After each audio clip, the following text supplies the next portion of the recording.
DSW, Designer Shoe Warehouse, is the one-stop shop for all your footwear needs. With sneakers, boots, and everything in between, for every style, mood, and occasion, you'll definitely find shoes that get you at prices that get your budget. DSW has what you need, but more importantly, they have what you didn't even know you wanted. You never know what you'll find at DSW. Find the shoes that get you at prices that get your budget at DSW stores or dsw.com. Welcome to the No Guilt Mom podcast. I'm your host, Joanne Crone, joined here by the brilliant Bree Tucker. Why, hello, buddy. How are you? We get to dig into one of our favorite topics here on the No Guilt Mom podcast because we find it so comforting when it describes us all the time. It's ADHD. Yep. Yeah, we are definitely squirrel kind of people. And also, you get into a sense of ADHD burnout. I've been feeling the burnout lately, Bree, and I have a feeling that it's due to my unique brain makeup in addition to all the overwhelming stuff in the world. And so I'm really excited to get into this conversation, especially now around the holidays where we have so much on our plate and so many outside expectations that we have to fulfill, so many self-imposed expectations that we have to fulfill. Right? I think that when it comes to this time of the year, I call it like the over the hump of the roller coaster, and you have so many things going on in a societal standpoint, so many expectations for families to be happy and gleeful and do all these things that if you have trouble like focusing, it makes you feel like such a failure. I cannot think of a single holiday season where I haven't felt like I completely dropped the ball on something. And when I have articulated that to my loved ones, they've been like, no, everything's been great, been fine. But I think I'm sucking. That reminds me, I've been doing some research into guilt lately, and I found a definition of guilt that I really enjoy, and I think you're going to enjoy it too. Okay. Guilt is a core emotion governing social behavior by promoting compliance with social norms and self-imposed standards. So like you feeling all the guilt like you dropped the ball over the holidays, it's that compliance with what you perceive as social norms. Yep. And also like what you expect of yourself, the standards you expect of yourself, which may not be realistic, but it's hard. It's hard. Right.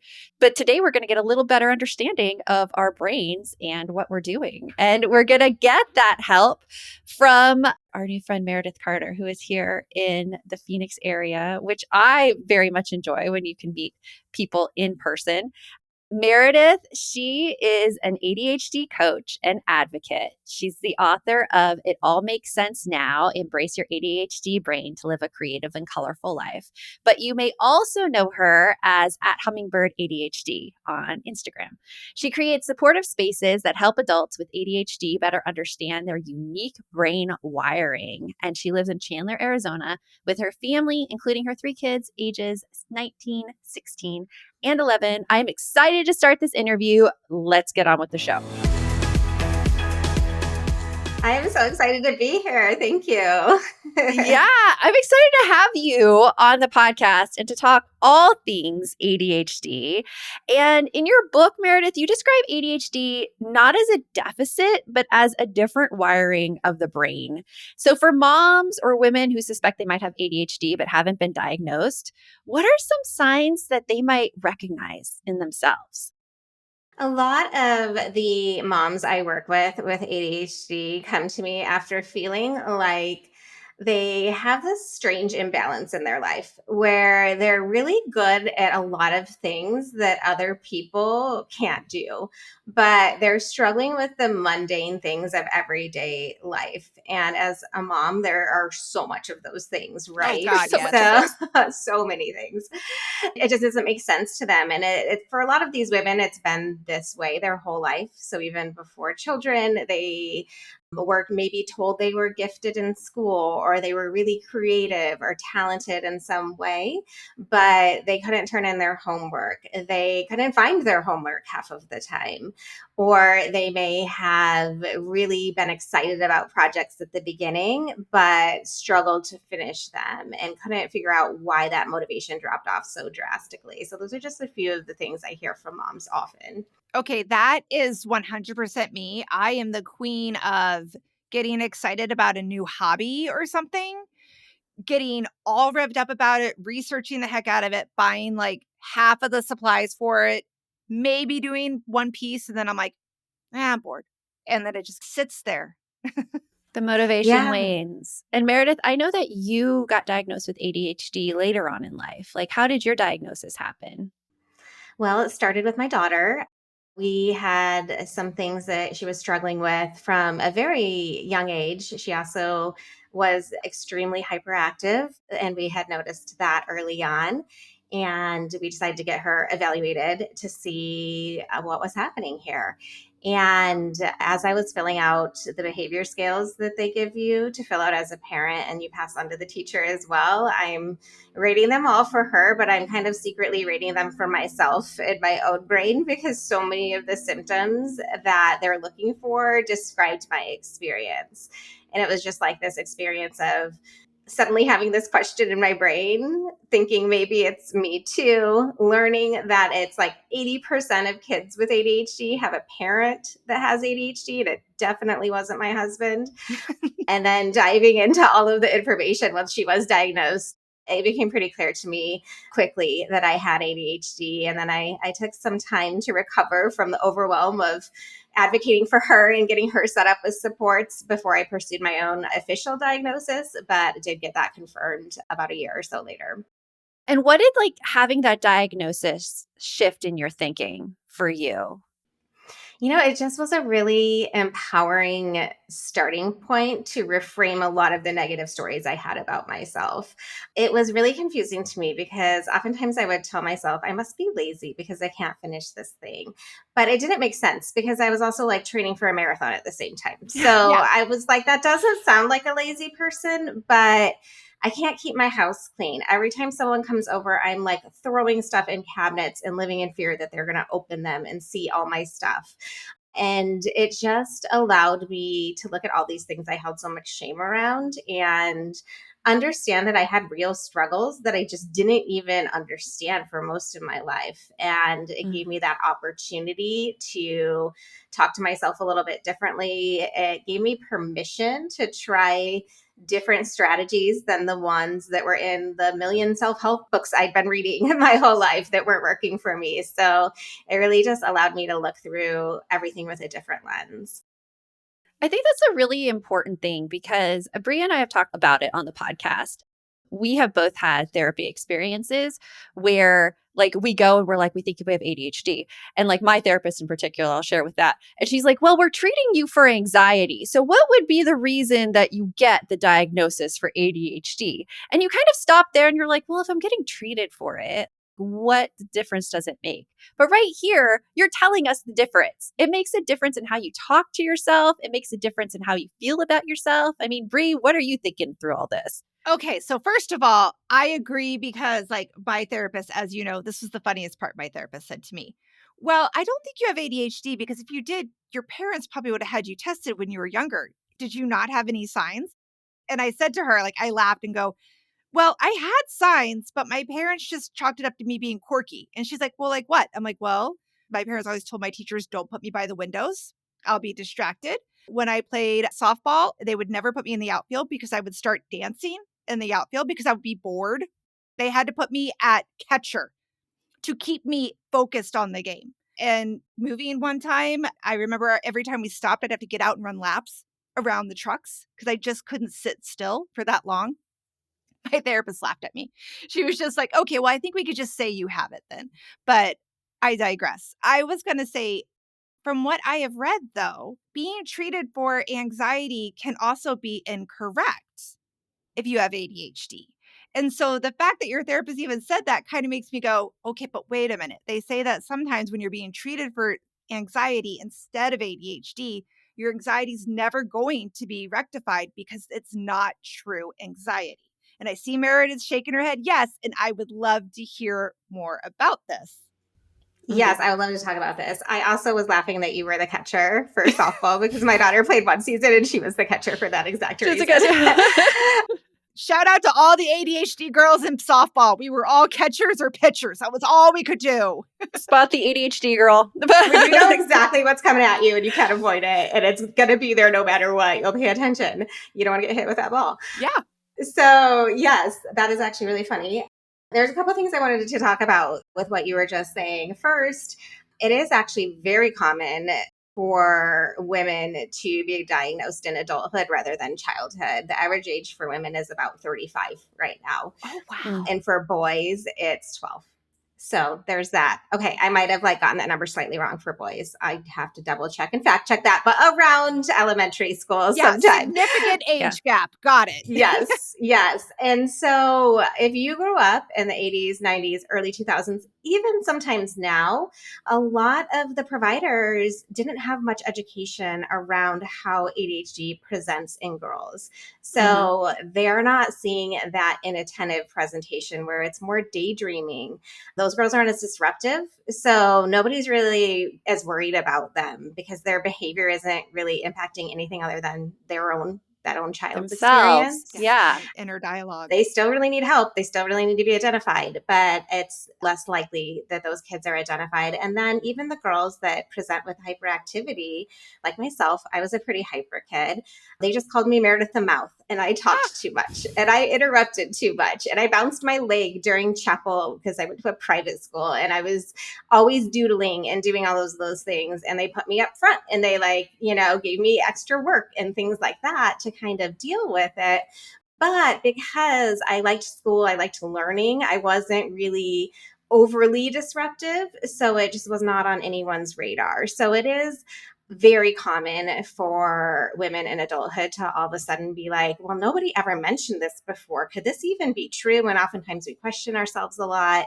So finding that provider that has that kind of framework to understand what a late diagnosis would look like is really, really important. You do have to have that evidence from childhood, but just because nobody told you you might have ADHD does not mean you don't.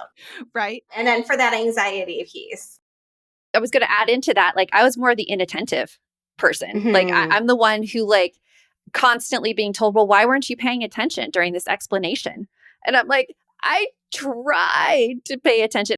I can only give myself self compassion now as an adult for what I had as a kid because I had so much self shame, thinking like I was not trying hard enough. I was not doing what I needed to do. And right after this, Meredith, we're going to get into that anxiety piece and also something that ADHDers may use to compensate a little bit, an optimization trap. So you're going to find out about that right after this. Okay, can we admit something for a second? I avoided my finances for way too long. Not because I didn't care, but because I just didn't have the mental energy between work, kids, and everything else. Figuring out money just felt like another full-time job. Same here. That's why Monarch has been such a relief because it links all of your accounts in minutes and suddenly you can see it all. The spending, the savings, what needs attention. It's all right there. Feel organized and confident in your finances with Monarch, an all-in-one personal finance tool that brings your entire financial life together in one clean interface on your laptop or on your phone. And right now, just for our listeners, Monarch is offering 50% off your first year with code NOGUILT at monarch.com. And the best part, no spreadsheets, no complicated setup. It's actually designed for people like us who are busy, they're tired, and trying to make smart decisions without spiraling into a shame spiral we know so well over here. So if you've been putting this off, this is your sign. Don't let financial opportunity slip through the cracks. Use code NOGUILT at monarch.com in your browser for half off your first year. That's 50% off your first year at monarch.com with code NOGUILT. What if your child could learn in a way that actually works for them, not just the way a traditional classroom says they should? That's the promise of K-12 Powered Schools. It's a tuition-free, accredited online public school that tailors learning to your students' strengths and interests, whether they're in kindergarten or 12th grade. Their certified teachers are trained specifically for online instruction and use interactive tools and hands-on tech to keep kids engaged and growing. And the best part, you can make the switch anytime. There is no waiting for next year or next semester. If your kid needs a change, you can start right now and set them up for success. See why more than 3 million families have chosen K-12 to empower their students. Go to k12.com/NGM today and learn more. That's the letter K, the number 12, k12.com/NGM. k12.com/NGM. I am so excited about this, Joanne. I've been eyeing the skylight frame as a gift for my parents, and honestly, I think it's quite genius. Yeah, same. It's a digital photo frame you can send pictures to, and they show up instantly. No apps, no subscriptions, just email a photo, and boom, it pops up right on the frame. I love that because apps are not my parents' strong point, and I love the idea of preloading it with special moments. So when they unwrap it, it's already filled with all the pictures of, me, their lovely grandchildren, birthdays, vacations. It's basically a hug in a photo frame. I think I would preload it with pictures of me so my parents remember that I'm their child first and not their grandkids. But setup takes under a minute, even for the non-tech savvy people in your life. Plus, you can keep sending new photos anytime. It's like always showing up even when you're far away. Right now, Skylight is offering our listeners $20 off their 10-inch frames by going to myskylight.com/NGM. Go to myskylight.com/NGM for $20 off your 10-inch frame. That's myskylight.com/NGM. Right before the break, Meredith, we were talking about that anxiety piece, the treating of anxiety versus the treating of ADHD. And you were about to say, before I interrupted. What can you tell? There's 3 of us here that are all like that, interrupting. This is how ADHD conversations go.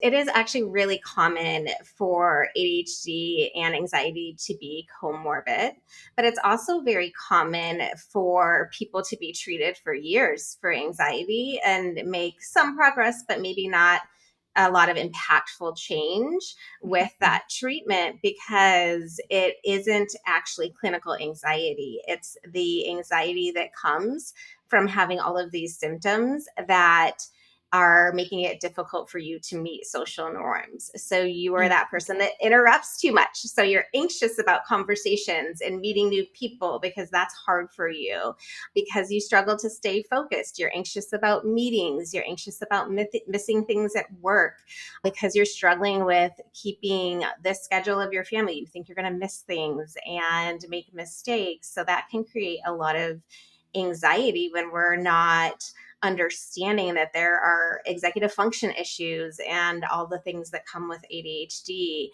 that are really kind of making that anxiety seem like it's the main thing that we should be looking at. Yeah, that's interesting. Like you say that, and I'm like, anxious. What am I anxious about usually? And in social situations, I'm not anxious about interrupting. I am anxious about, I tend to lose focus in a noisy environment. My hearing will go immediately to the music being played or the conversation at the other table versus what someone's saying in front of me, so that it sounds like someone's not even speaking English in front of me because it gets pulled like that. And I only know to describe this to you because I know it's a symptom of ADHD, the auditory processing.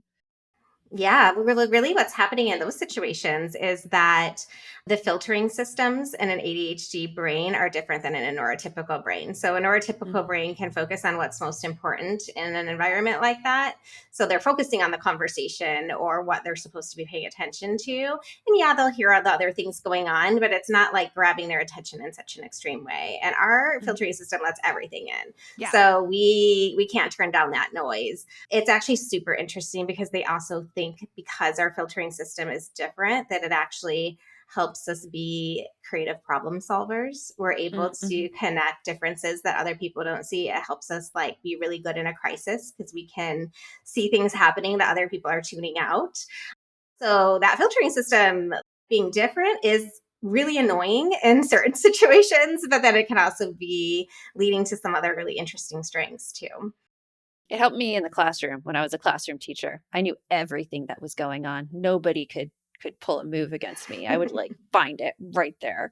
And it's interesting though how you build your life around kind of working through your environment. You build different coping strategies to do it. One thing that I did, I know when I was a kid is, and even now as an adult, is that I try to do things the correct way to kind of, I guess, compensate for doing things the wrong way for so long.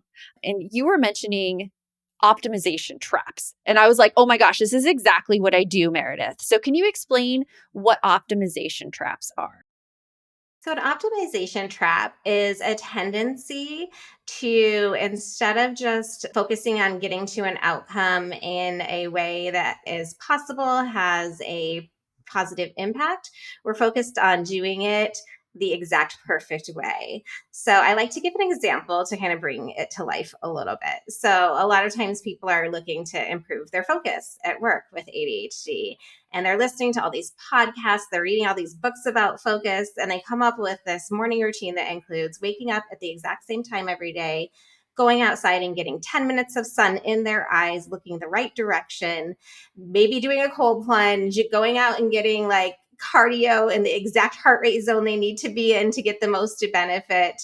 And then they come home and they can do that a couple of times, and maybe it does help their focus, but it's not very sustainable. It's not sustainable for me. I don't know how many people it's sustainable for to do all of those things. So we try to over optimize things because we're like, if someone just gives us this framework and we do it, maybe we won't make so many mistakes and maybe our struggle will go away.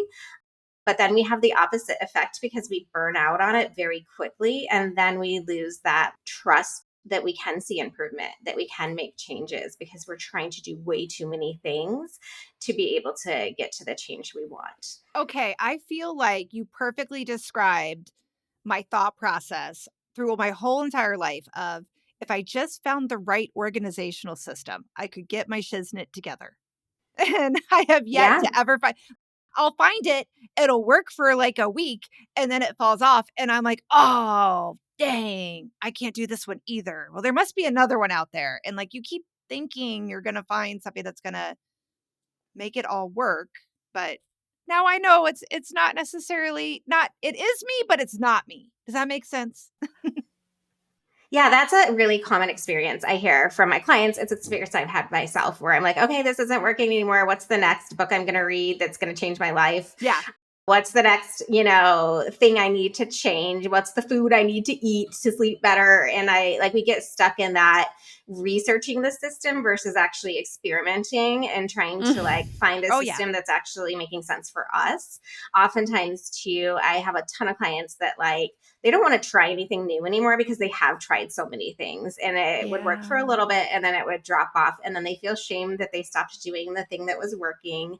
And it's this big cycle of shame and loss of self-trust when I really like to empower people to be like, if it's working for now, keep writing that out. It's going to shift at some point. Know that that might happen and then pick up a different system that's simple and actionable for you, or take what you learned from that system that worked and come up with a new one and embrace that creativity, because most things are going to get boring for us long term. Most routines are going to get boring and our brains are very driven by interest. So sometimes we need the new strategy to try to keep us going. But when we overcomplicate it and make it very focused on optimization versus getting the thing done, we get into trouble. Oh, I resemble that comment. Everything you just said is me in entrepreneurship. I am constantly looking for the next thing that I am excited about that I could put forward that is going to make No Guilt Mom be the best ever. And I have a business coach right now. He's phenomenal. But one thing he said is with scaling a business, and you can apply this to any part of your life, you have to experiment. You have to take little steps, and then you have to improve with those little steps on what works. And I've never done that before in my entire life, Meredith. It's always been new thing after new thing after new exciting thing. So right after this, I want to talk about how people with ADHD, why they're susceptible to this, and also what they could do to kind of counteract it, especially if me, you may be a little in a bit of disbelief that this would even work for you or that you could even test things and stick with it. So we'll do that right after this. It's that time of year again. When you start arranging pumpkins on the stoop, try out a new cranberry sauce recipe and plan out a tablescape that'll outdo last year's. In other words, it's when you break out all your DIY holiday skills. And now, ADT is making it easy to DIY your home security too. Their systems aren't just simple to set up, they also fit within your budget. So get excited for your next project, because your peace of mind just went DIY. Visit ADT.com or call 1-800-ADT-ASAP. When every second counts, count on ADT. When evaluating potential hires for your small business, it's essential you look beyond resumes. Sure, a candidate may appear impressive on paper, but understanding the person is crucial. LinkedIn, the world's largest professional network, provides a complete view of your candidate's skills, experiences, and interests. With LinkedIn's up-to-date data, you can be confident that you really know who you're hiring. Post your free job at linkedin.com/achieve. That's linkedin.com/achieve. Terms and conditions apply. This episode is brought to you by Nespresso. Gift magical mornings with Nespresso Virtuo Pop. Compact and stylish, Virtuo Pop is made to meet every morning coffee craving. From espresso to coffee, hot or iced, at the click of a button. And celebrate the season with Nespresso's limited edition coffee flavors. Sweet almond and hibiscus, cinnamon and candied tamarind, and festive double espresso. Magic in the making. Shop the holiday gift collection exclusively at Nespresso.com. So, Meredith, we were talking about optimization traps. And why do you think that people with ADHD are more susceptible to these optimization traps? So there's a few things. I think that a lot of us have developed perfectionistic tendencies thanks to trying to mask our symptoms from everyone else. We talked a little bit about that earlier. And then there's also just some features of how the ADHD brain is wired that leaves us more vulnerable to this type of behavior. One of them is hyperfocus. So hyperfocus, for anyone that's not familiar with that term in your audience, is just this ability that ADHDers have to be dialed into something. Oftentimes we get really into researching something, to gathering all of this information, and the world around us is disappearing. So when our brain normally can't filter information, suddenly it's really only focused on one thing. We can't really regulate our attention around it. It is all in. So because we have that tendency, if we learn about this new system and we have this new problem to solve, we get laser focused on finding that perfect stack of things to be able to get the outcome we want. And oftentimes, some of this stuff we're learning is really interesting. It's not necessarily wrong information we're consuming. Oh yeah, this is cool that photosynthesis happens in the morning and all I have to do is go outside and look at the sun. And that's great. You know what I mean? That seems like an accessible strategy. But when we're so hyper focused on getting all of the steps perfect, we are just going to create something that's completely unrealistic to follow. And then another reason I think we are really susceptible is cognitive flexibility is one of the executive functions people with ADHD struggle with. So it means, in kind of colloquial terms, that we have all or nothing thinking. So we start thinking, okay, there's only one way to do this. I've got to be able to do this exact business program and follow it perfectly to get the result to scale my business. And we look at that, and like you said, it might be something that we can do for a little while, but maybe it's not sustainable for the life we have. Maybe this business program is designed for someone that doesn't have young kids at home or that has more financial resources. And so we go all in on it. And then when it doesn't work because of other nuanced things happening around us, we think it's because of us, and we quit completely and we give up on that goal. So that all or nothing thinking around these types of topics really sets us up to be more susceptible to falling into these traps. Oh, yeah. All or nothing thinking is definitely a hard thing. We have in our balance program, there is a lesson about creating a morning routine. And I can spot the women with ADHD pretty quickly because they're the ones who get stuck on creating the perfect morning routine, who won't get past it, who won't try and experiment with it. And it's so interesting what you're saying, because I've fallen into those traps too. There's this program called 75 Hard. I don't know if you've heard of it. Yes. Yeah. But it's a very prescriptive thing you do every day. You have to drink a gallon of water. You have to go 45 minutes exercise twice a day. One has to be outside. You need to read 10 pages of a book. You have to follow a diet plan, all those things. And I tried it for 2 days and then I gave up because it was the hardest mental thing to do, Meredith. It wasn't that I wasn't physically capable of it. It was all of my emotions inside were screaming for me to stop. And I know that emotional regulation is also something with ADHD. What do you tell those people who feel like they're just struggling against their emotions when they're trying to put something in place in their lives?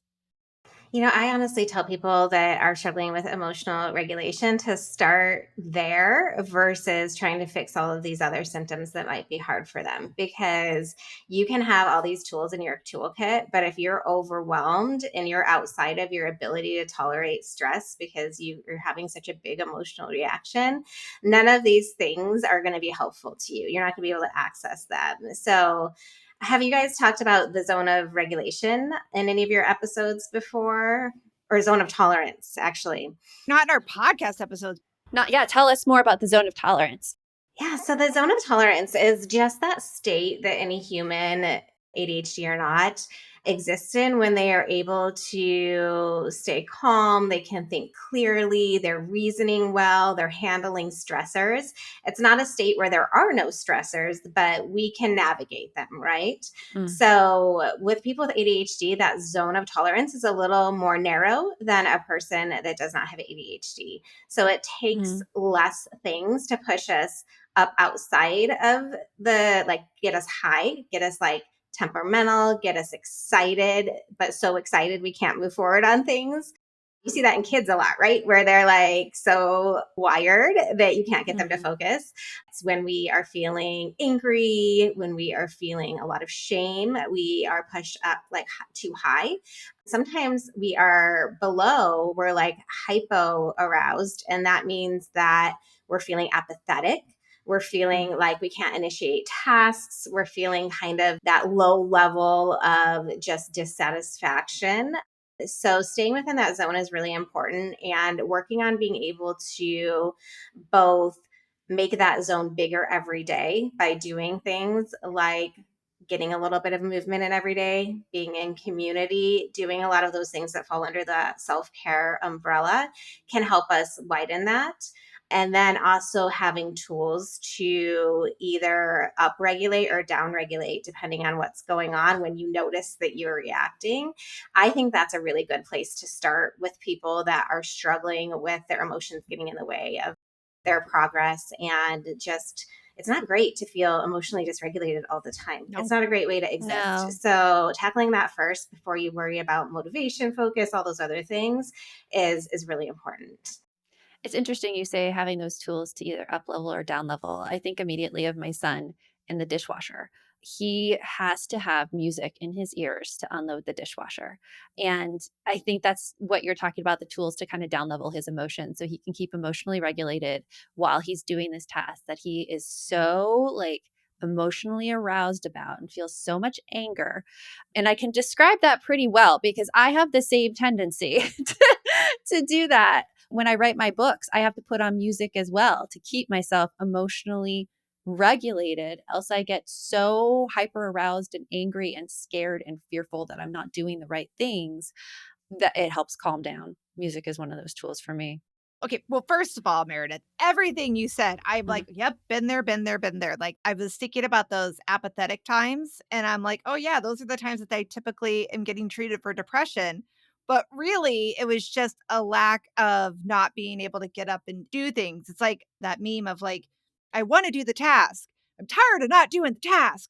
I want to get up. I want to do these things, but alas, my body won't let me. But also, Joanne, how you were just talking about needing to have the sound to emotionally regulate yourself. Yeah. I feel like I need it as a distraction because if I don't and I'm doing something and someone cracks a twig, and you've seen this happen, Joanne, I will go off on them. I will be like, how could you be so loud and disruptive? Yeah. So yeah, it protects others from me. Yes, I highly, highly relate to that. I do a lot of work. I kind of take my laptop and just journey around my house throughout the day to change my environment to kind of keep it stimulating enough. And if I'm working in my living room and the laundry room door is open and there's that load of laundry where it's done, but the dryer just pops on and makes that noise out of nowhere every 10 minutes or so, I lose it. And I've trained my whole family to shut that laundry room door, but they don't always do it. And somehow when I have a playlist going or white noise or something like that, I stay more regulated, because it doesn't take much, especially when we are hyper focused, or if it's just taken us so long to like get our focus in the first place. It can be really anger inducing to have to be brought out of that. We really have a common thread here of anger inducing. But I think it's hard for women to admit that because we're not supposed to be angry. And so we just try to stuff it down and stuff it down. And I'm guessing it's really not doing us any good to stuff it down. Yet we have like this little, like, it's called the zone of tolerance. It's so little. Yeah. It's crazy. And it's funny, Meredith, because like I'm in a time right now where I feel like I'm in burnout, just not being able to handle a lot of stressors. And you talk about being in community. And I do notice that anytime I'm around people, my burnout lifts and I feel like motivated again. And I feel willing to like participate in things again. But then when I'm alone, I'm like, okay, I can't get myself aroused to do the thing. Mm-hmm. Yeah, totally relate. Totally relate. Meredith, this has been so amazing. And all of the stuff you've shared, like I'm going to be taking into the rest of my day. We like to ask this question of everyone who comes on the podcast. What is something coming up for you that you are excited about? Well, speaking of podcast, I am in development of a podcast with a fellow ADHD coach and advocate. His name is Ron Capalbo. We will be doing a in-person podcast, which is a really fun, interesting challenge for us because I'm not a techie person, but we're very excited to get that going. Hopefully launching by November, but he and I both have ADHD, so we're going to give ourselves some patience if we don't meet that timeline. But yeah, I'm really excited to really dive into that. It's going to be called Daydream Achievers, and we really want to give space to have these conversations about getting back to those daydreams that we were told as kids to stop having, helping people explore their interests again and kind of rewrite their narratives. So I can't wait for that to launch hopefully soon. As a fellow daydreamer, I look forward to it. Thank you, Meredith, so much for joining us today. And remember, you listening out there, be very, very kind to yourself, especially if you identify as having ADHD as well. We hope a lot of the things we talked about today resonated with you. And you may have had the like ding, ding, ding, where you're like, oh my gosh, this is me. Like Brie and I had so many times during this episode. So remember, the best mom is a happy mom. Take care of you. We'll talk to you later. Thanks for stopping by.